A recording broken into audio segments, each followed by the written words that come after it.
Chapter 11. The Quit India Movement. The civil disobedience movement came to an end in 1934.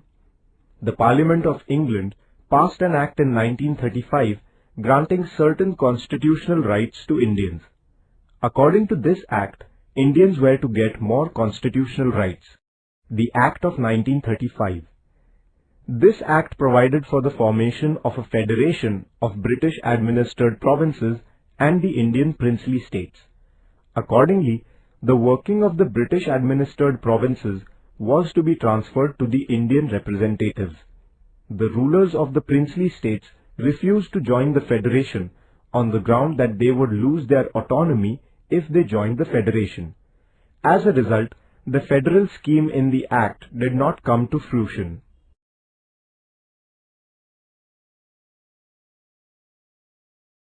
Provincial elections.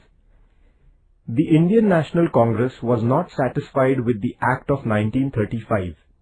Still, the Congress decided to take part in the provincial elections that were to be held under this Act. The elections were held in 11 provinces in the country in 1937. The Congress ministries came to power in 8 of the provinces. In the remaining 3 provinces, no single party could secure a majority, and therefore mixed governments were formed. The Congress ministries did useful and constructive work for the people. Political prisoners were released from jails. Basic education was introduced. Measures were undertaken to improve the condition of the Dalits. Liquor was prohibited. An act was passed giving debt relief to peasants.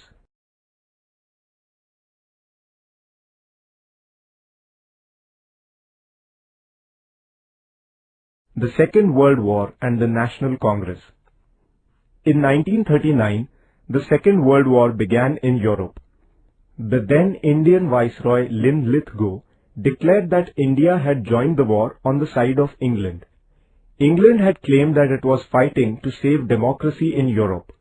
The Congress thereupon demanded that if England's claim was honest, it should at once grant independence to India. As England declined to immediately fulfill this demand, the provincial Congress ministries resigned in November 1939. Individual Satyagraha. As it became evident that the British government was constantly ignoring their demands, the Congress decided to start an anti-war propaganda. With this end in view, it was decided that individuals would break laws singly. This is known as Individual Satyagraha. The first such satyagrahi was Acharya Vinoba Bhave. He was followed by nearly 25,000 individual satyagrahis. Cripps Mission. During the Second World War, England sided with America against Japan. The Japanese forces came close to the eastern borders of India. England then found the cooperation of the Indians indispensable in order to resist Japan, in case it invaded India. Therefore, the British Prime Minister Churchill sent Sir Stafford Cripps to India.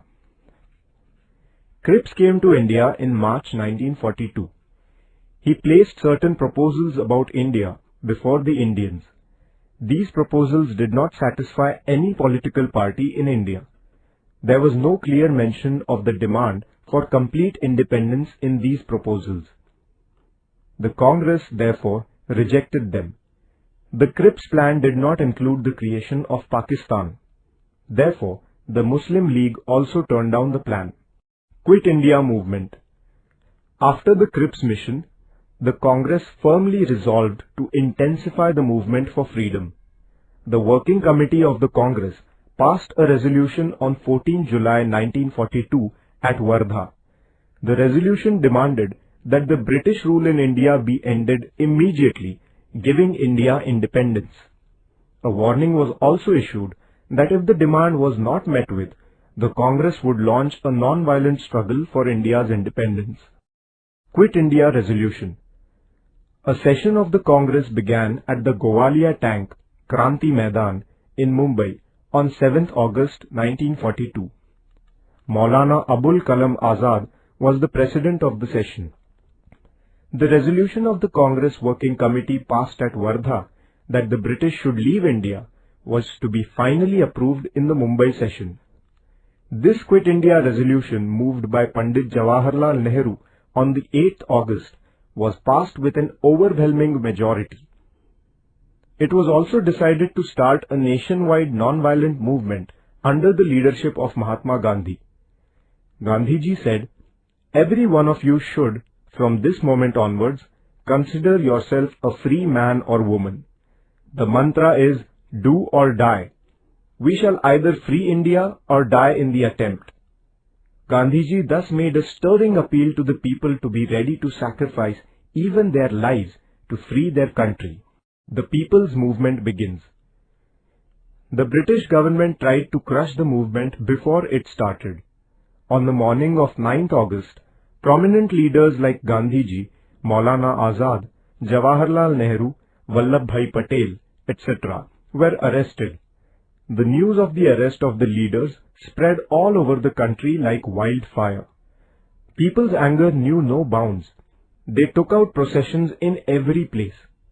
Although the police made lathi charges and opened fire, the agitators were undeterred. People tried to take possession of government offices at many places. At some places, the people attacked jails, police stations and railway stations, which symbolized the oppression of the British government. The police opened fire on the people.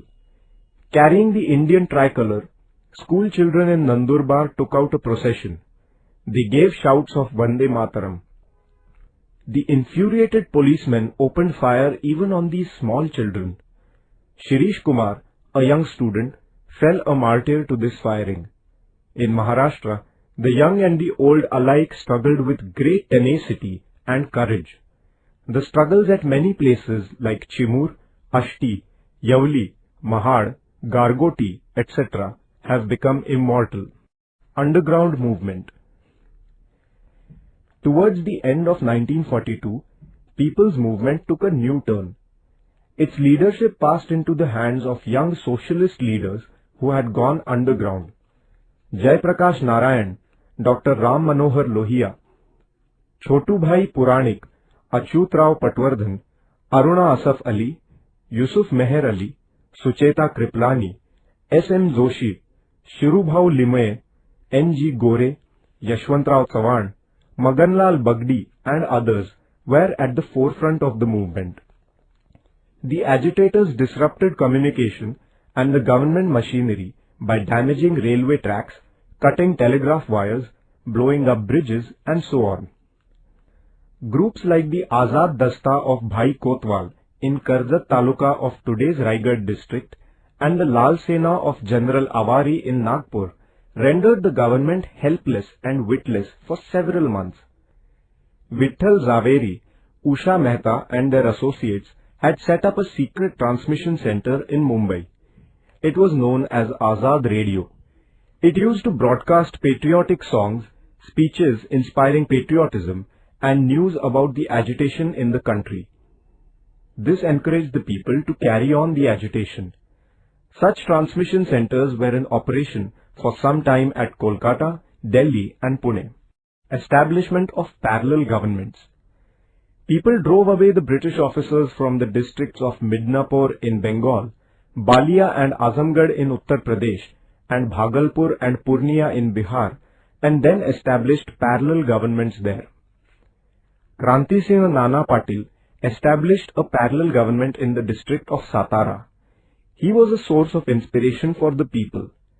With the help of his associates, he ended the British administration there and established a people's government.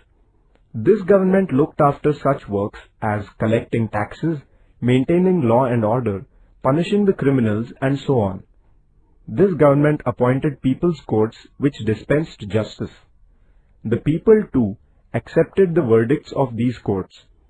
To inculcate the love for their nation in the minds of the children, various organizations like the Rashtra Seva Dal, Azad Sena, Tufan Sena were formed. This government also undertook constructive work such as opposing the tyranny of money lenders, prohibition of liquor, propagation of literacy and opposition to caste distinctions. That is why this parallel government won the wholehearted support of the people. Nature of the August Revolution. The People's Movement of 1942 had fired up all parts of the country. Millions of Indians made great sacrifices for achieving the goal of independence. Many sacrificed their lives. The number of people participating in the struggle was so great that even all the prisons in the whole of the country were not enough to contain them. The patriotic songs composed by Sane Guruji, Rashtrasant Tukadoji Maharaj and others enthused the agitators further. This nationwide movement is also known as the August Revolution.